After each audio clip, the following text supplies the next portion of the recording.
Hello and a warm welcome to Big Picture. I'm Neelu Vyas. In a big push to clear up the debt-ridden national carrier Air India, government recently gave its nod for divesting its 100% stake in Air India's profitable ground handling arm, that is Air India Air Transport Services, also known as AIATSL.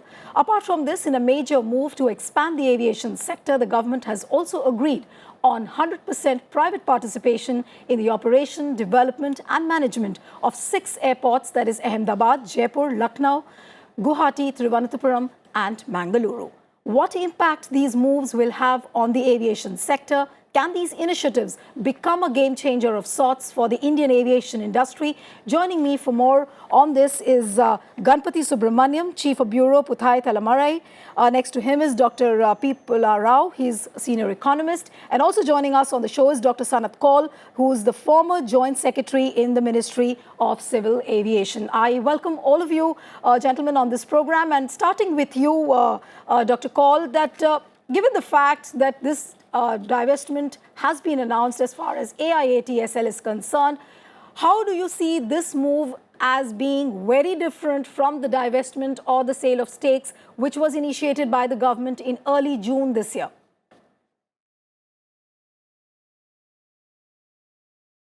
Yeah, well, let me give you a background that till about 2004, Air India was running on its own, maybe not very healthy, but it was running on its own. And there was, in 2001, it was decided to do a strategic sale when it was done up to, say, 99%, and it finally failed at the last minute.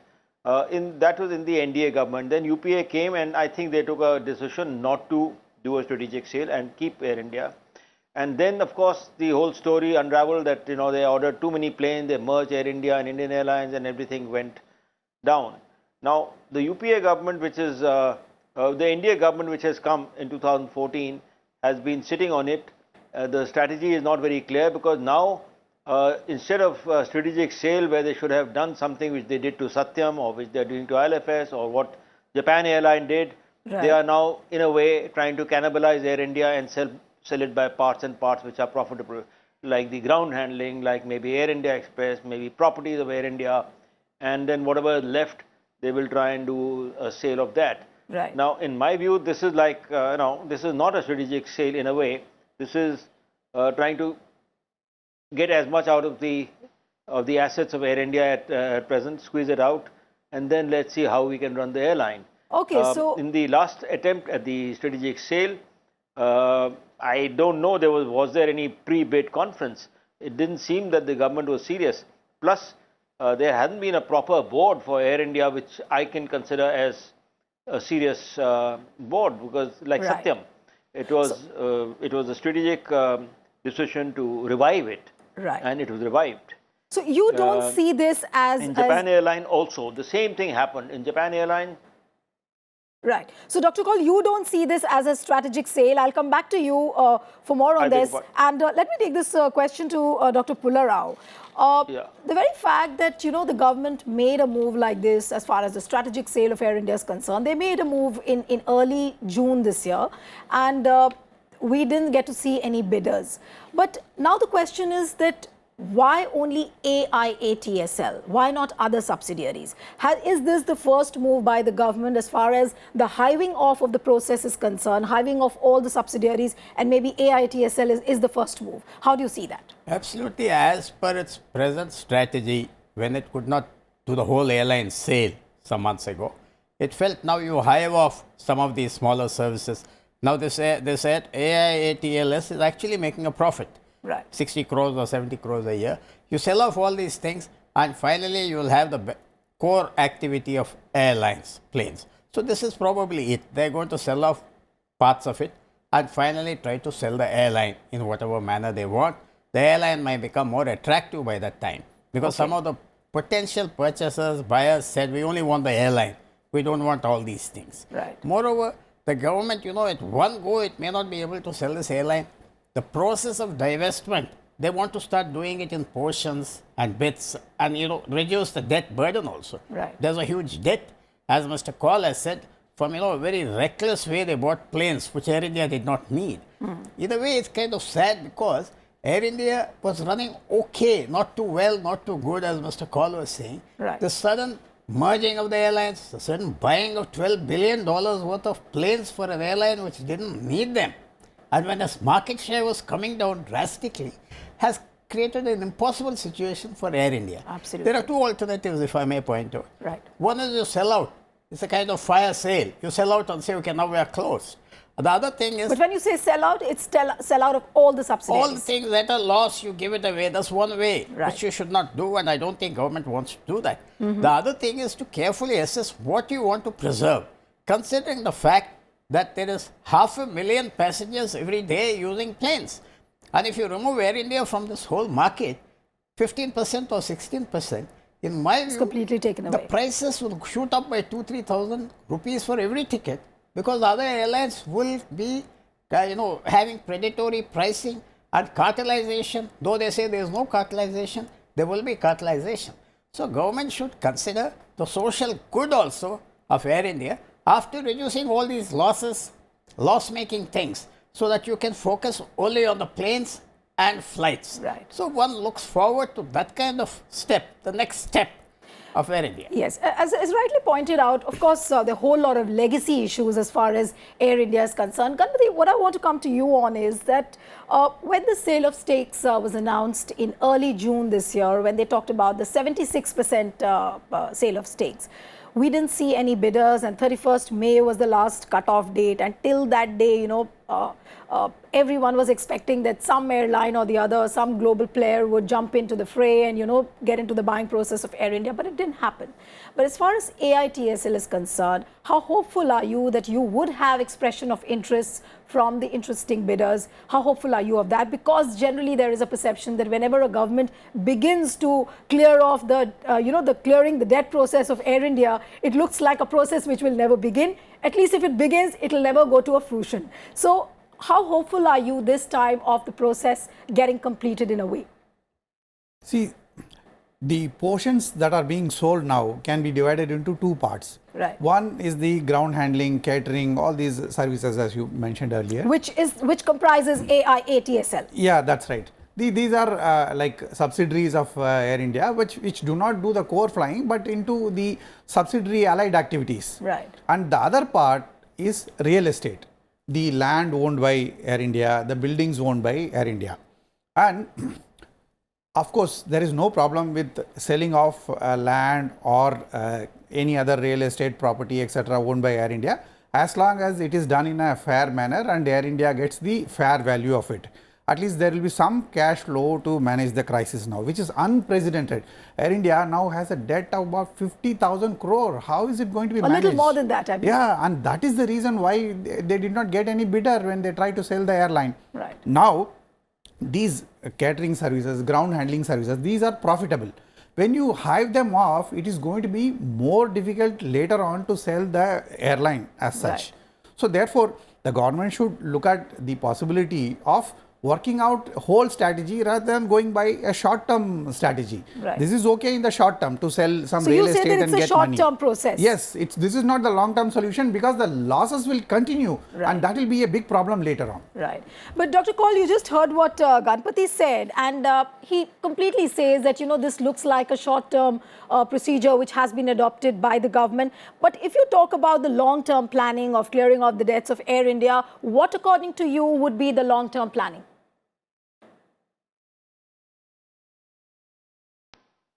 Look, I agree with Ganapathy that this is a short-term procedure. If you want to have a long-term procedure, then, you have to form a proper board, you have to have strategic thinking and start cleaning up the mess which is inside Air India. The management needs to take action against its own system, the unions, the union agreements, and a whole lot of other things. These are, I call it cannibalization of Air India. Okay. This is not a solution to revive it or to have a strategic sale in it. So that is where I feel, and I think Ganapathy is also on the same lines, that there is a need. This is totally a short-term solution, and there is a need for a long-term solution. There is a need to look for a strategic partners, or not partners, but strategic sale, where the whole thing can be sold off and it can be revived by somebody else, because the slots are there, because the aircrafts are there, because the other things are there. It has a brand value also. So there are many things which are still with Air India. Now let me say Japan Airlines was in a deeper debt than this. Right. And they turned it around in about 2 years' time because they had a proper management to revive it. And they did it. So there are other companies also which have been revived in aviation also. Right. So it is not that it can't be done, it can be done, but I don't think there is a strategic thinking to revive it. Right. At present, it is just to how to get rid of the debt and how to manage to get rid of Air India after that. Okay. And it's a short-term solution in my view. Right, Dr. Kaul, you were saying that it's in a way cannibalizing Air India, and there's a lack of strategic thinking. But Dr. Pullarao, what are the alternatives before the government when there is a lack of strategic thinking? Then obviously in the first phase you didn't have bidders. Then what are the alternatives before the government? Or are we just trying to be over negative and maybe this is a first step which could prove successful? How does one look at it? See, one of the things is you couldn't sell the airline. So you have some activity of selling off this, selling off that. It's really not a priority for the government when it has got so many things on its plate. So this would be some divestment, that route. We are selling out, we are doing something. And at one stage, Air India nearly sought 500 crores as a short-term loan also, which they did not do. So therefore, government's philosophy is we want to divest all these units which are making losses or even profits for whatever reason. Right. But if you consider, as you said, what is the way out? The way out is for all such airlines, including Japan Airlines, which was just pointed out, you have to cut costs. You have to ruthlessly get rid of assets which are not productive. Do you need so many planes? You have to get rid of them. That way the debt will come down under manageable limits. But as far as Air India is concerned, are we ready to take those kind of risks? Because you have non-core assets, you have human resource, which is again such a big burden, and people say there is going to be a huge political risk when you ask the people to go on a VRS or you sack them or whatever alternatives you give them. It's going to be a huge issue. So, you really hit the nail on the head. Can the government bite the bullet at this point of time when you also have Lok Sabha elections around the corner? Yeah, it's very close. I mean, the government should have thought about this much earlier, because earlier they were thinking of strategic sale. But as Sanat Kaul Saab pointed out, over a period of time we have allowed this trade unionism and other political patronage and all to become, Air India to become very bloated with manpower, huge excess manpower that it does not need. Right. And wherever it needs manpower, there is no manpower. These are the problems. And as Dr. Pullarao also mentioned, that there is a balancing factor for which Air India was considered strategically very important.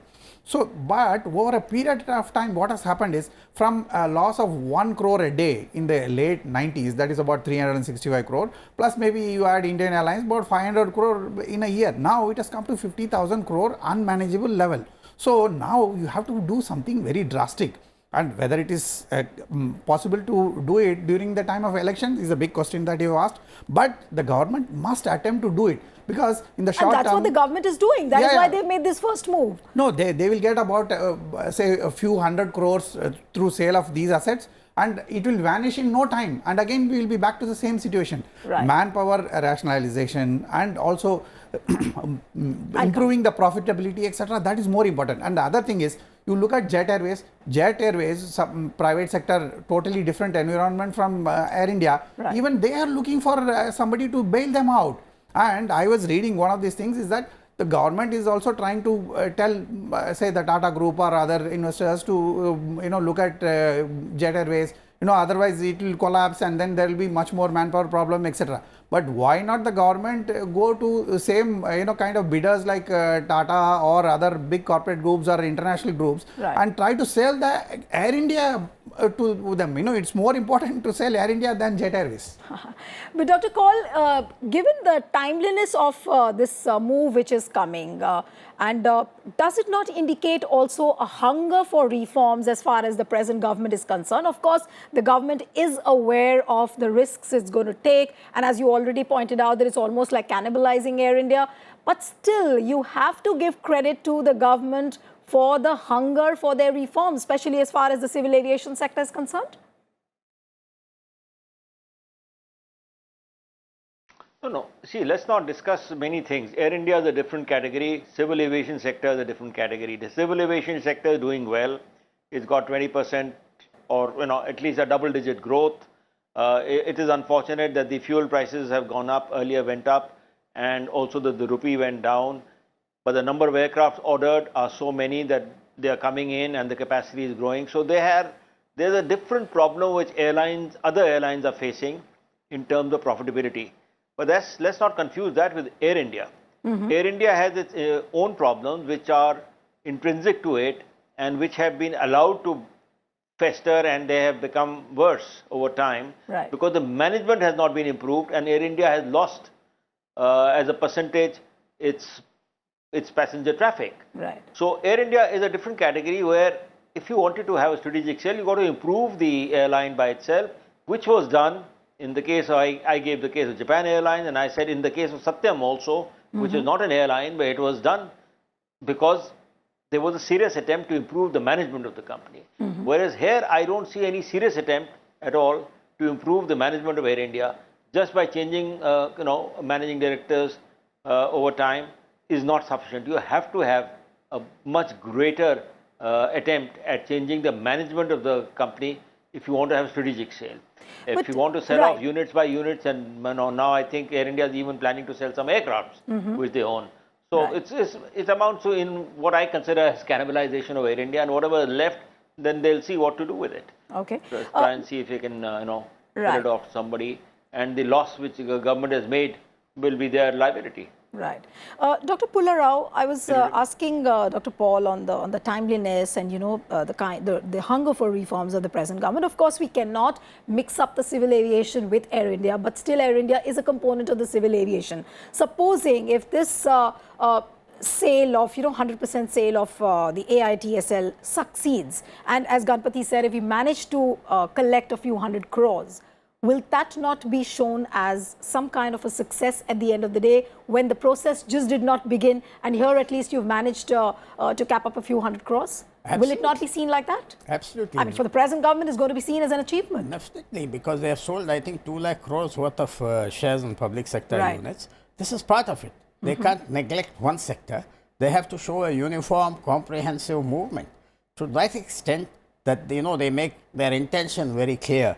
So this also, that we have not forgotten it, is a problem which we can solve. It shows their resolution and their determination. To that extent, they have to make a point also. You see, after all, government is not purely administrative management decisions. There's a political input in it. And there's a question of image also. As you have mentioned earlier, that elections are coming, you can't sack people. All of that.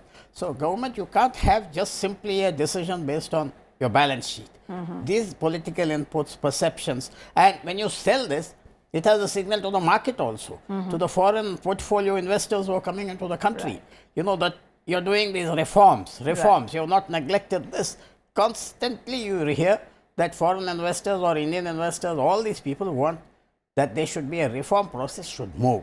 To that extent, you have to have some reforms in Air India, and maybe this is what they have thought of as a step to send a signal. And you can't fault a political decision also. It takes care of everything. But Dr. Pullarao, if I were to understand from you very briefly as to how the process follows from here on. Now, the special purpose vehicle has been made. SBI is going to make all the transactions, the SBI Capital Assets. So once the government has announced or made the announcement, how does the process proceed from here on? For all the expression of interest which are going to come in, or for the bidders who are interested, how does the process carry forward from here? From what one hears, some of the debt will go into the special purpose vehicle.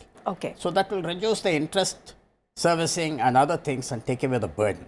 You see, when a debt on some entity becomes very big, either you write it off or you send it to a special purpose vehicle. So this seems to be their intention, though the full clarity is not there.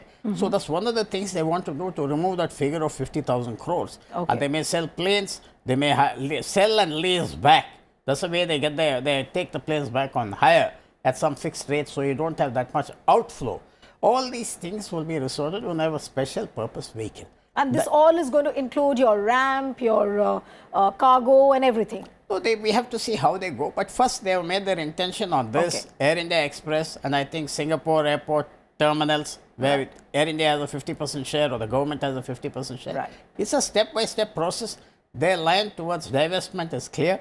You got to take the first small step, but at the same time, you must have management reform on a big scale, Right. keeping in mind the overall social good also for the country. Right. But I'm sure the government would have some plan in place after the hiccups which they face in the initial part of the year. But carrying this discussion forward now to the privatization of the 6 airports, which we just heard of recently, all the airports, Ahemdabad, Jaipur, Lucknow, Thriuvananthapuram and Mnagaluru, all these airports which are there in line. What is the methodology which the government is going to adopt? Because in the earlier airports, like for example, Delhi and Mumbai, we saw a successful PPP model in place. But now we are talking about 100% private participation. What does it indicate? See, that's a new experiment that the government wants to try. Right. Possible in other countries, there are 100% private owned airports also. The model will succeed if it falls into place into the whole scheme of things for civil aviation, because airlines should have the capacity to pay. They can't go on delaying their payments, etc. At the same time, charges should be reasonable, should not be exceeding the sky, and it should be convenient for the passengers also. Still Mumbai, Delhi, etc. people are still paying passenger facilitation fee, etc. Right. So over a period of time, these are the user charges will determine how successful the entire system is for passengers, for airlines, and also for the service provider, etc. Nowadays, we feel that good service, definitely passengers will definitely not mind paying for it.